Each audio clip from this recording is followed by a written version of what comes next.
بسم اللہ الرحمن الرحیم۔ ناظرین ضیاء حیات، السلام علیکم ورحمۃ اللہ وبرکاتہ۔ آج میرا جو موضوع ہے وہ ہے کہ ولی کیسا ہوتا ہے۔ یہ ایک ایسا سوال ہے کہ جو ہر دور میں لوگوں کے ذہنوں میں رہا۔ کیا ولی اللہ کوئی غیر معمولی شخصیت ہوتی ہے؟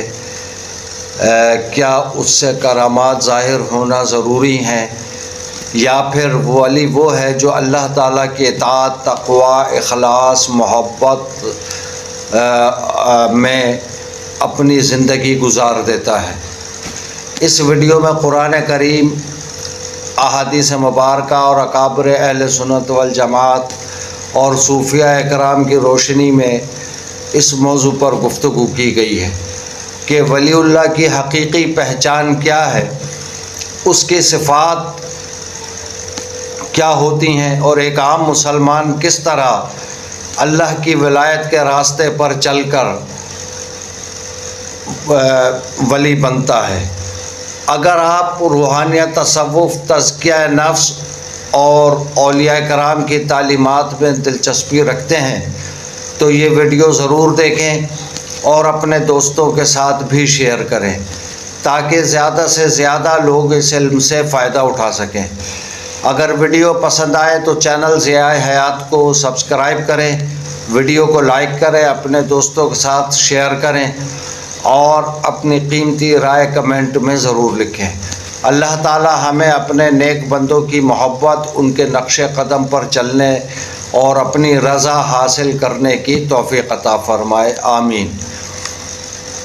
ایک صاحب ولایت سے ایک دفعہ کسی نے پوچھا کہ آپ نے کبھی کسی ولی اللہ کو دیکھا ہے؟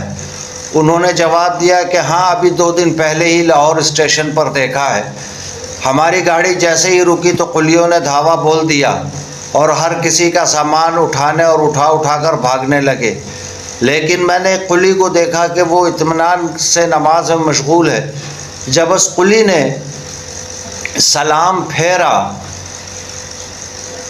تو میں نے اس قلی کو اپنا سامان اٹھانے کو کہا۔ اس قلی نے سامان اٹھایا اور میری مطلوبہ جگہ پر پہنچا دیا۔ میں نے اسے 1 روپیہ کرایہ ادا کر دیا۔ اس نے 4 آنے اپنے پاس واپس رکھے اور باقی کے پیسے مجھے جب واپس کر دیے۔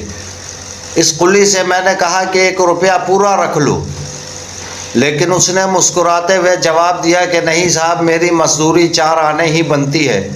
آپ یقین کریں، ہم سب ولی اللہ بننے اور اللہ کے ولیوں کو ڈھونڈنے میں در بدر ذلیل و خوار ہوتے ہیں۔ ہم سمجھتے ہیں کہ ہمیں مشکل ترین ریاضتوں، مشقتوں اور مراقبوں سے گزرنا پڑے گا، ساری رات نوافل میں گزارنی پڑے گی، یا شاید گلے میں تسبیح ڈال کر میلے کچیلے کپڑے پہن کر اللہ کی صدائیں لگانا پڑیں گی، تب ہم ولی اللہ کے درجے پر پہنچ جائیں گے۔ آپ کمال کی بات ملاحظہ کریں، ہماری آدھی سے زیادہ قوم بھی اسی انسان کو ہی پہنچا ہوا سمجھتی ہے جو ایب نارمل حرکتیں کرتا نظر آئے گا، جو رومال میں سے کبوتر نکال دے یا عاشق کو آپ کے قدموں میں ڈال دے۔ اللہ کا دوست بننے کے لیے تو اپنی انا کو مارنا پڑتا ہے،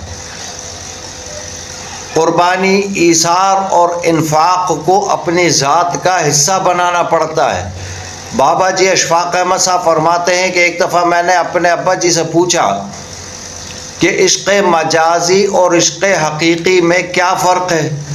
انہوں نے کچھ دیر سوچا اور کہنے لگے، بیٹا، کسی ایک کے آگے اپنی انا کو مارنا عشق مجازی ہے، اور ساری دنیا کے سامنے اپنی انا کو مار لینا عشق حقیقی ہے۔ ولی تو وہ ہوتا ہے جو لوگوں کی زندگیوں میں آسانیاں پیدا کر دے، جو کسی کو جینے کی امنگ دے دے، چہرے پر خوشیاں بکھیر دے۔ کبھی بحث کا موقع آئے، جب کبھی بحث کا موقع آئے تو اپنی دلیل اور حجت روک کر سامنے والے کے دل کو ٹوٹنے سے بچائے۔ اس سے بڑا ابدال بھلا کون ہوگا؟ رسول اللہ صلی اللہ علیہ وآلہ وسلم نے حضرت معاذ بن جبل رضی اللہ تعالیٰ عنہ سے فرمایا کہ اے معاذ، تمہیں وہ عمل نہ بتاؤں جو بغیر حساب و کتاب کے تمہیں جنت میں داخل کروا دے؟ حضرت معاذ نے عرض کی یا سیدی یا رسول اللہ، ضرور بتائیں۔ رسول اللہ صلی اللہ علیہ وآلہ وسلم نے فرمایا کہ معاذ، مشقت کا کام ہے، کر لوگے؟ حضرت معاذ بن جبل نے فرمایا کہ یا سیدی، ضرور کروں گا۔ رسول اللہ صلی اللہ علیہ وآلہ وصحبہ وبارک وسلم نے پھر فرمایا کہ معاذ، مسلسل کرنے کا کام ہے، کرو گے؟ حضرت معاذ رضی اللہ تعالی عنہ نے جواب دیا کیوں نہیں؟ پھر آپ نے فرمایا کہ اے معاذ، اپنے دل کو ہر ایک کے لیے شیشے کی طرح صاف اور شفاف، بغیر کسی حساب کتاب کے جنت شفاف رکھنا، بغیر کسی حساب کتاب کے جنت میں داخل ہو جاؤ گے۔ حضرت معروف کرخی رحمۃ اللہ علیہ نے فرمایا جس کا ظاہر اس کے باطن سے اچھا ہے وہ مکار ہے، اور جس کا باطن اس کے ظاہر سے اچھا ہے وہ ولی ہے۔ ولایت شخصیت نہیں، کردار میں نظر آتی ہے۔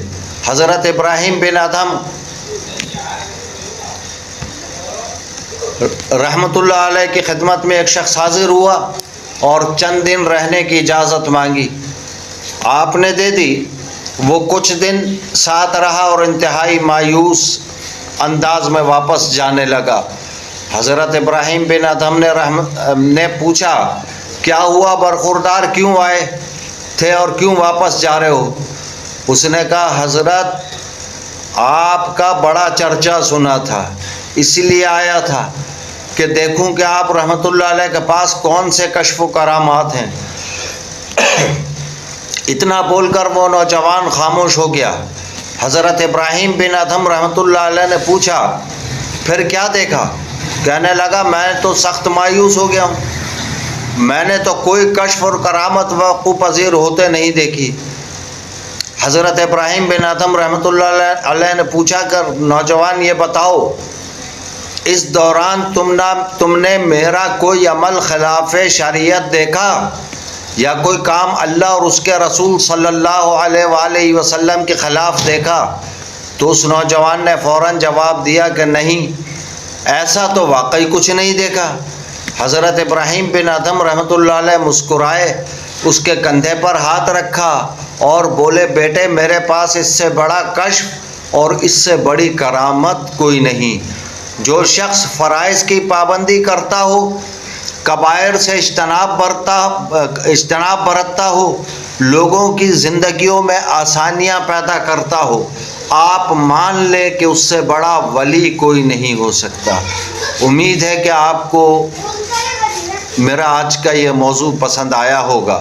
اگر آپ کو آج کا یہ موضوع پسند آیا ہو تو جتنا ممکن ہو سکے میرے چینل ضیاء حیات کو سبسکرائب کریں، لائک اور کمنٹ کریں اور اپنے دوست عزیز اقربا میں شیئر بھی کریں۔ جزاکم اللہ خیرا، والسلام علیکم ورحمۃ اللہ وبرکاتہ۔